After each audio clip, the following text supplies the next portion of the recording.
Hi guys, good morning. I'm back. So, i-flex ko lang sa inyo yung aking ginawang DIY for my hair color. So, ayan.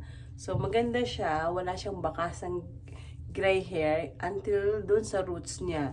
So, DIY lang to. I do it myself.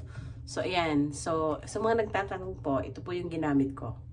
So, Laurier Excellence. So, ang code niya ay 4N. So, if you can see, yan po. Maganda siya. I'm happy with the result. So, ayan po. So, sa mga gustong i-try, subukan nyo po. Guaranteed. Hindi po to sponsor. I'm just sharing kasi may mga nagtatanong po sa akin online. Thank you guys. Have a good weekend. So, ayan. Isa-pasyal ko muna kayo dito. Sa aming munting tahanan. So, welcome to our small home here in Canada. Ayan lang po.